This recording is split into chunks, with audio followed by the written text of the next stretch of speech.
Une bonne question qui est arrivée de Kashiba. Et Kashiba me demande, je suis en train de m'acheter une maison, OK? Une maison neuve. Est-ce que je devrais embaucher un inspecteur pour une nouvelle construction? C'est des maisons de ville, des maisons rangées, constituées de 5 portes. Fait qu'il y a 5 maisons en rangée et c'est un contracteur de renommée qui est là, sachant que je ne pourrais pas faire l'inspection avant seulement 2 jours avant le notaire. Qu'est-ce que tu me conseilles, Gislain?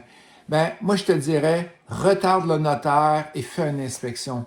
Parce qu'il peut avoir des vices de construction, il peut avoir de la malconstruction, ça peut être à l'intérieur des murs, il peut avoir avec les détecteurs de thermographiques, tu peux aller vérifier. Hey, c'est 500 $ que ça va te coûter, là. Puis ça te protège, tu es sûr qu'il n'y a pas de vis et tu vas trouver peut-être des choses, des prises mal branchées. À un moment donné, un de mes amis m'invite et sa maison, son condo était flambant neuf. Et il dit, l'as-tu fait inspecter? Il dit, non, non, je ne l'ai pas fait inspecter. Fait que j'avais amené mon petit détecteur qu'on met dans la prise de courant pour voir si le fil était dans le bon sens. Il y avait 2 prises dans la maison qui étaient branchées à l'envers. Je sors sur le balcon, puis j'avais la chance de pouvoir voir le toit directement du balcon avec les pignons, comment c'était fait. Et tout le toit était ondulé.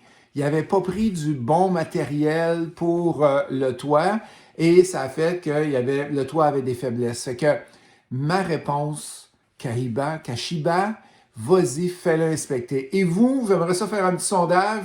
Est-ce que vous feriez inspecter une maison neuve ou un immeuble neuf avant d'en prendre possession, ou vous vous croisez les doigts puis vous dites c'est un bon contracteur, on se ferme les yeux aussi, c'est un bon contracteur, on fonce. J'ai hâte de voir vos réponses.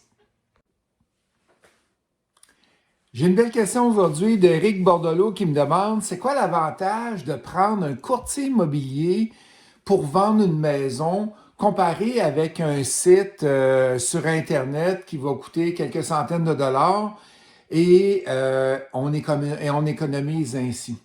Fait que qu'est-ce que j'aimerais faire? C'est que j'aimerais faire un sondage. Est-ce que vous aimez mieux prendre un courtier immobilier ou vous aimez mieux vendre par vous-même? Et je vais te compter 2 choses qui m'est arrivé en essayant de vendre par soi-même ou par courtier immobilier. J'ai une personne que je connais très bien qui a décidé de vendre avec courtier. Ben, savez-vous quoi? Grâce au courtier, la transaction s'est passée parce qu'il y a eu un problème de la réservoir à l'huile s'est mis à dégoûter sur le plancher et ça l'a contaminé le dessus du béton. Et là, ils ont été obligés de faire un test de sol. La petite famille qui achetait était super insécure.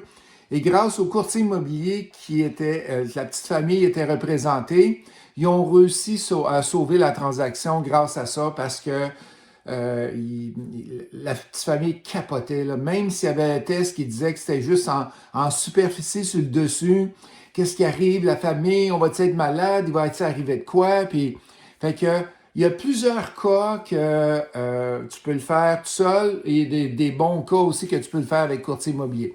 Fait que je vous lance la question, est-ce que vous utilisez un courtier immobilier ou vous vendez seul? Dans mon cas, j'utilise un courtier immobilier pour faire mes transactions de vente ou d'achat.